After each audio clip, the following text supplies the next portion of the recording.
बिस्मिल्लाहिर्रहमानिर्रहीम viewers, welcome to study hub.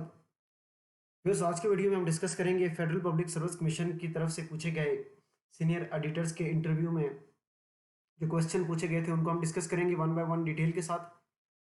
So viewers, before we start the video, please subscribe the channel and press the bell icon that you will get latest updates from our future videos as well. So without any further discussion, without any further delay, let's start our today's topic. So let's get started.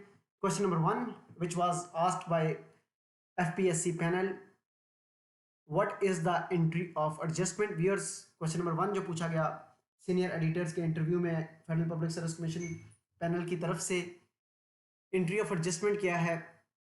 N adjusting entry is an entry made to assign the right amount of revenue and expenses to each accounting period. It updates previously record journal entries so that the financial statements at the end of the year are accurate and up to date. An adjusting journal entry is an entry made at the end of the reporting period to reflect unrecognized transactions.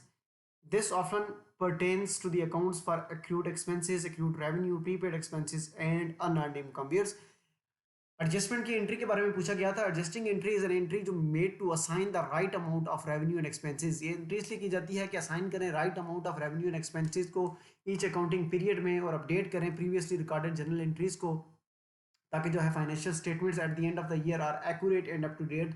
जो कि financial statements बनाई जाती हैं at the end of the year जो है वो up to date और accurate हूँ। और इसमें जो अकाउंट्स यूज़ किए जाते हैं एडजस्टिंग एंट्रीज में, उनमें मेनली जो है एक्रूड एक्सपेंसेस हैं, एक्रूड रेवेन्यू है, प्रीपेड एक्सपेंसेस हैं एंड अनअर्न्ड रेवेन्यू है। एडजस्टिंग एंट्री जो है utilities expenses incurred but not paid, इसको हम एग्जांपल के तौर पर देखते हैं कि यूटिलिटीज़ एक्सपेंसेस हैं वो इंकर्ड हुए हैं लेकिन वो पेड नहीं हुए, तो इसकी जो डेबिट करेंगे हम यूटिलिटीज़ एक्सपेंसेस को ₹1500 से एंड क्रेडिट करेंगे यूटिलिटीज़ पेबल को 1500 से। तो ये एडजस्टमेंट की एंट्री हो जाएगी। नेक्स्ट जो भी इस क्वेश्चन पूछा गया था, what is SECP। Federal public service commission की तरफ से सीनियर एडिटर्स के इंटरव्यू में कि SECP security exchange commission of Pakistan क्या है। What is the securities and Exchange Commission of Pakistan? The Securities and Exchange Commission of Pakistan was set up in pursuance of the Securities and Exchange Commission of Pakistan Act 1997. The SECP was initially responsible for the regulation of corporate sector and capital market. Over time, its mandate has expanded to include supervision and regulation of insurance companies, non-banking finance companies, and private pensions. The SECP has also been entrusted with oversight of various external service providers to the corporate and financial sectors, including chartered accountants, credit rating agencies, corporate secretaries, brokers, surveyors. जो SECP है इसके बारे में पूछा गया था कि SECP है क्या।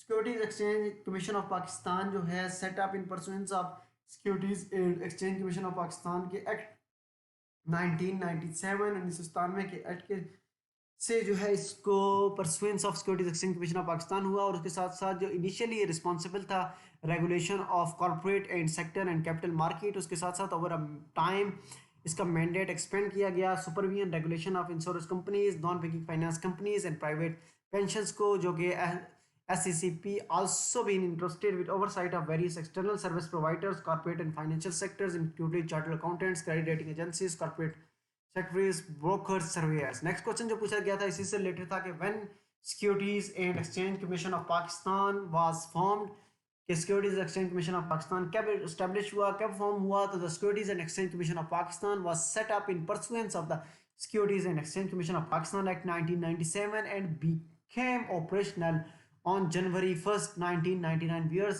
1 जनवरी 1999 को जो है ये ऑपरेशनल हुआ, फॉर्म्ड हुआ SECP। अगेन यही क्वेश्चन पूछा गया था कि SECP एक्ट कौन सा है और SECP की डेट क्या है ऑपरेशनल की। तो SECP एक्ट जो है 1997 है, securities and exchange commission of Pakistan act 1997 and become operational on January 1st 1999। 1 जनवरी 1999 को ये ऑपरेशनल हुआ।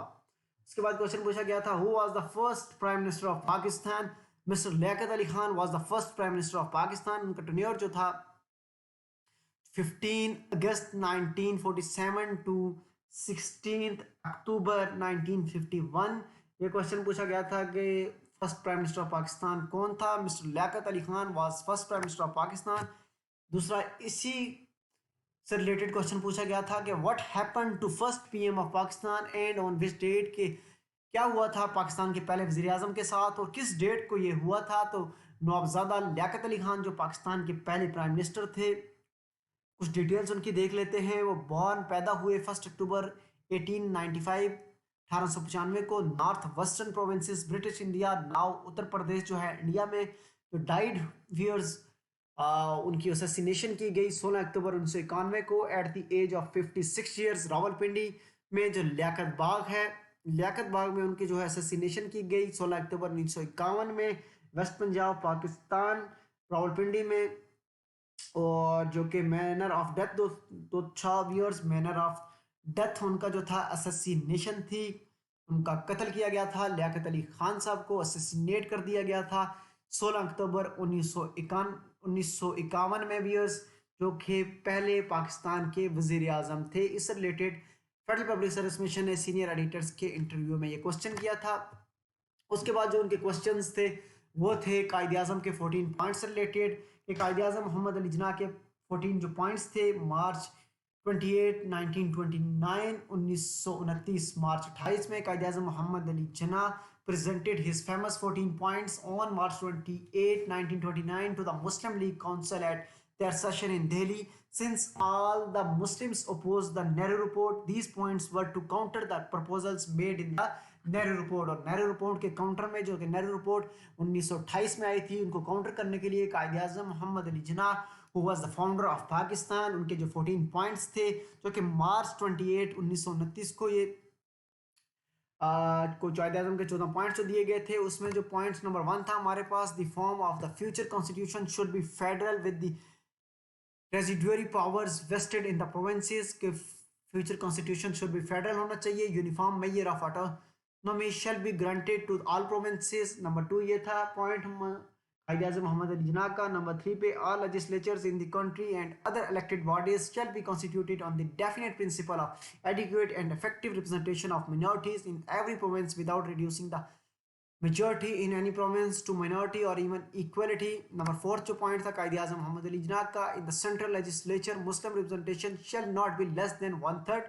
Number 5 जो था, representation of communal groups shall continue to be by separate electorates provided that it shall be open to any community at any time to abandon its separate electorate in favor of joint electorate. Number 6 point, any territorial distribution that might at any time be necessary shall not in any way affect the Muslim majority in Punjab, Bengal and North West Frontier Provinces NWFP। कायदे आजम मोहम्मद जिन्ना के 14 points के बारे में पूछा गया था। Number 7 जो था, full religious liberty shall be granted to all communities. Number 8, 1/3 representation shall be given to Muslims in both central and provincial cabinets.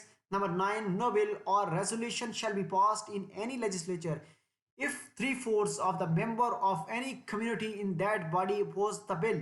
Number 10 was Sindh should be separated from Bombay to a province.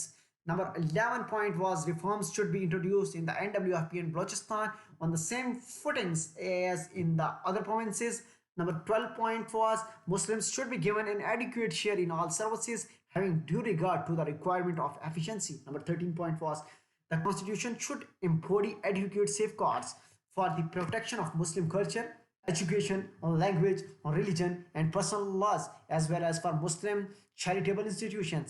Number 14 point was change will be made in the constitution without the consent of the province. Viewers, ये थे कायदे आजम मोहम्मद अली जिन्ना के 14 points जिनको पूछा गया था federal public service commission की interview में, सीनियर एडिटर्स के इंटरव्यू जो रिसेंटली कंडक्ट हो रहे हैं। व्यूअर्स, हम इससे पहले भी सीनियर एडिटर के इंटरव्यू की वीडियोस हम यहाँ पर इस चैनल पर शेयर कर चुके हैं। बहुत सारे क्वेश्चन जो थे हमने शेयर किए और उन्हीं क्वेश्चन में से जो है इंटरव्यू में पूछे गए सवाल हैं, जो इंटरव्यू पूछे गए हैं सीनियर एडिटर की तरफ से, FPSC पैनल की तरफ से, वो भी हम शेयर कर रहे हैं आपके साथ। तो तमाम अपने वीडियोस देखनी है, वीडियो से बेनिफिट ले सकें और अपने इंटरव्यू को अच्छा दे सकें ताकि आप इंटरव्यू क्रैक करके ये जॉब ले सकें। तो आज की वीडियो के लिए इतना ही viewers, thank you so much for tuning. ये इंशाल्लाह बहुत जल्द एक नई वीडियो को लेकर हाजिर होंगे। तब तक के लिए अल्लाह हाफ़िज़, नासिर, फ़ी अमानिल्लाह।